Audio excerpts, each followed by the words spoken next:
Nah ini ternyata Lukaku dipanggil oleh timnas Belgia, berarti kemungkinan dia akan bermain. Tapi kok di Inter nggak bisa main ya? Level winnernya Itali tidak pernah degradasi. Inter Milan kebanggaanku.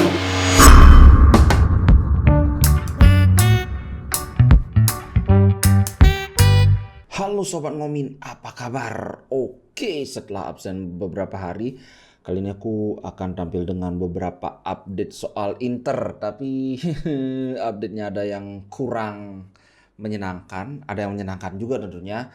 Yang pertama soal Gosens, ini pemain yang sebenarnya aku suka, yang aku lumayan ngefans. Dan ketika Inter membeli Gosens sebagai backupnya Perisic, aku sudah yes, akhirnya. Tahu-tahu musim lalu kan Gosens datang di pertengahan musim, sedangkan Perisic tampil menggila. Udah ndak ada harapan buat Gosens untuk menggeser posisi Perisic kan. Kemudian Di Marco waktu itu belum jadi saingannya Gosens karena Di Marco waktu itu beberapa kali hampir selalu dipasang sebagai center back di kiri. Nah, musim ini giliran Di Marco yang menggila. Padahal Gosens sebenarnya sedikit demi sedikit dia sudah mulai membaiklah performanya. Kemarin kan dia ngegol juga. Dari segi pergerakan banyak yang bilang bahwa Gosens ini memiliki fisikalitas yang sangat bagus sehingga dia bisa sering tampil sebagai finisher. Ini yang dia lakukan di Atalanta kalau nggak salah. Sebelum dia dibeli oleh Inter, dia 11 gol. Dan ini untuk ukuran fullback, kalau nggak salah di Atalanta dia mainnya fullback bukan wingback. Ini kan hebat banget. Eh, Ketika Inter main lawan Barcelona, kemudian kemarin yang menang 6-1 lawan Bolonya, kita melihat kualitas ini dan beberapa kali juga dia melakukan eh, apa ya pergerakan tanpa bola yang sangat-sangat mengancam. Beberapa kali dia diberi bola tapi sayangnya agak beberapa kali juga bola yang dialamatkan ke Gosens itu agak meleset sehingga bukan salahnya dia juga kalau dia tidak berhasil trapping atau menyelamatkan bola itu untuk bisa menggiring bola itu. Tapi ketika dia mendapat kesempatan ini kan oke banget. Aduh, tapi ya harus diakui memang Di Marco performanya luar biasa di sayap kiri. Jadi kalaupun dia misalnya si Gosens bertahan di Inter susah untuk menggeser Di Marco. Cuma dia tetap akan mendapat kesempatan bermain karena apa? Kita sama-sama tahu Di Marco ini staminanya itu jelek. Jadi sering akan ada kejadian di menit 70 ke atas Di Marco tuh sudah tenggelam. Nah, di sini Gosens bisa datang sebagai nafas segar lah dengan fisikalitas dia yang sangat oke. Dan belum lagi Di Marco kan bisa saja nanti cedera. Makanya kalau kita punya Di Marco dan Gosens di sayap kiri ini skenario yang ideal. Cuma masalahnya Gosens apakah dia puas hanya perannya itu sebagai cadangan. Nah itu, sedangkan dari Inter Milan juga menurut Corriere dello Sport, Inter akan mengizinkan Robin Gosens untuk mencari klub baru.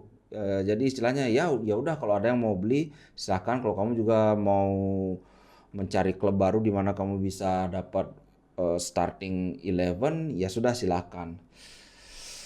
Dan kabarnya juga Inter sudah menyiapkan alternatif pengganti Gosens ini dari Borna Sosa. Ini juga sering sekali muncul ya ketika kita live. Banyak sekali, bang katanya Borna Sosa gimana itu, Ben Sebaini. Nah ini Borna Sosa, Ben Sebaini, Pedraza, kemudian Fabiano Parisi, dan terakhir Pasquale Mazzocchi. Kalau di antara 5 ini aku yang paling suka sih Pedraza. Kalau kawan-kawan ingat ketika kita preseason lawan Villarreal, Pedraza tampil luar biasa.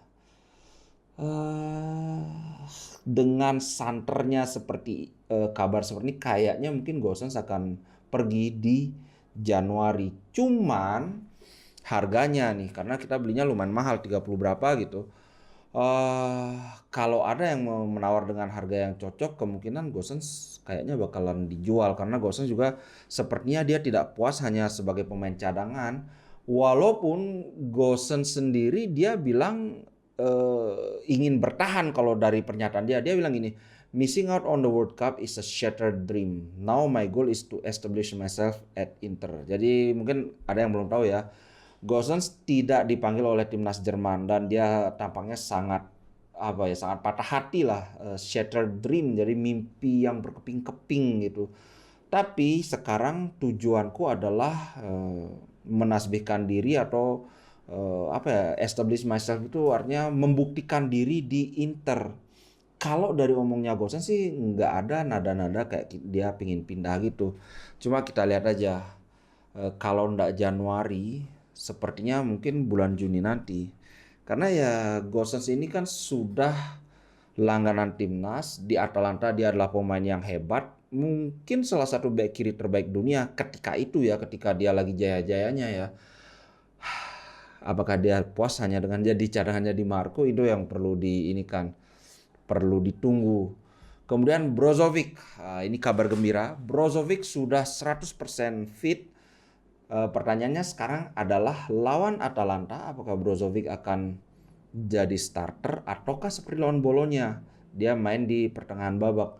Kalau aku pribadi sih, aku bahas sedikit aja karena aku nanti akan bikin juga video atau konten prediksi Inter lawan Atalanta. Kalau aku pribadi sih lebih cenderung Brozo yang jadi starter instead of Hakan. Tapi bukan instead of Hakan, maksudnya Mkhitaryan yang ditarik di bangku cadangan.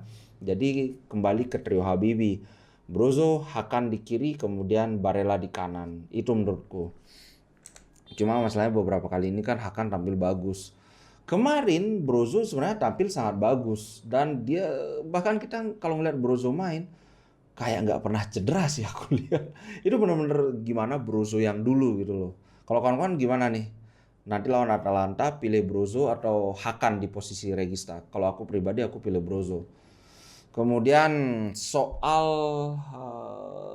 timnas masing-masing pemain Inter, itu ada 7 pemain yang masuk timnas. Yang pertama itu Onana. Kemudian kedua itu Lautaro Martinez, ini kan tidak mengejutkan ya. Nah, yang agak mengejutkan itu adalah Korea. Ternyata Korea walaupun gitu-gitu, dia dipanggil oleh timnas Argentina. Kemudian itu ada Lukaku. Lukaku ini, padahal si Roberto Martinez, pelatihnya Belgia, bilang kalau Lukaku dirasa bisa tampil dalam partai kualifikasi, maksudnya penyisian grup, maka Lukaku akan dipanggil. Nah ini ternyata Lukaku dipanggil oleh timnas Belgia, berarti kemungkinan dia akan bermain. Tapi kok di Inter nggak bisa main ya? Oke, next Brozovic, Kroasia. Ya Brozo kalau bisa main ya pasti tidak mungkin tidak dipanggil kan. Kemudian di Kroasia juga ada Modric. Wih gila, tandemnya Modric dengan Brozo ini luar biasa. Bisa dibilang dua orang ini yang menggendong Kroasia menurutku loh ya. Kemudian Dumfries nih, pemain idola Interisti. Dumfries juga tampil dan De Vrij walaupun sempat ngek-ngok, sekarang tampaknya sudah menemukan kembali performanya. Jadi ya dua pemain Belanda ini dipanggil semua.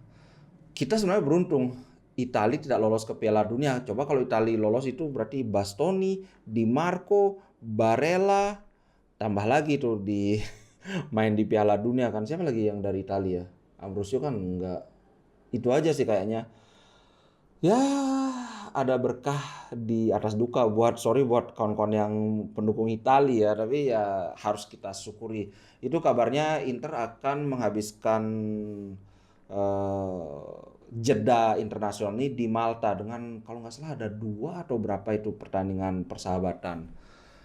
Ya kita bersyukur. Jadi kemungkinan untuk cedera tidak banyak. Kemudian ada yang lumayan menarik ini. Ada gelandang Racing Club Carlos Alcaraz.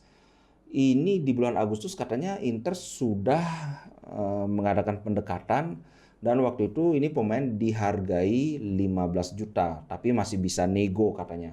Yang menariknya AC Milan juga sedang mengincar pemain ini. Nah, kalau dua tim yang lumayan hebat mengincar satu pemain dan pemain ini umurnya baru 19 tahun, ini kayaknya bagus. Aku belum sempat mencari, tapi aku lihat ini secara sekilas musim lalu dia itu tampil 42 kali di semua kompetisi dan dia mencetak 9 gol, 2 assist.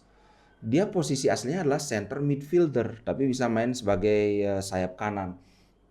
Untuk ukuran center midfielder, bisa mencetak 9 gol dalam semusim itu kayaknya catatan yang bagus, walaupun kita harus sadari juga ini kan mainnya di Liga Argentina kan.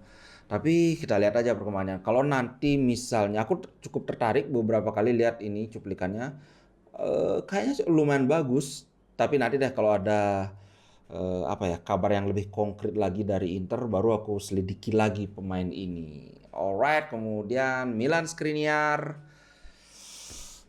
Good news, ini semakin berami media yang memberitakan bahwa Skriniar menolak PSG dan akan segera menandatangani kontrak dengan Inter Milan. Segera. Ya omongnya segera aja, tapi kita nggak tahu kapan. Cuma aku ya optimis lagi kalau sudah dari media Prancis sudah bilang gitu, media Italia ini La Gazzetta dello Sport juga bilang gitu, kayaknya sih. Ya hampir pastilah. Aman, Skriniar aman. Itu saja. Nah, itu aja update untuk kali ini. Berikutnya aku akan bikin konten tentang prediksi Atalanta lawan Inter besok. Oke, stay tune. Terima kasih buat yang sudah nonton. Sampai jumpa. Ciao. Inter Milan di dadaku, biru hitam warna darahku. Treble winnernya Italia, tidak pernah degradasi. Inter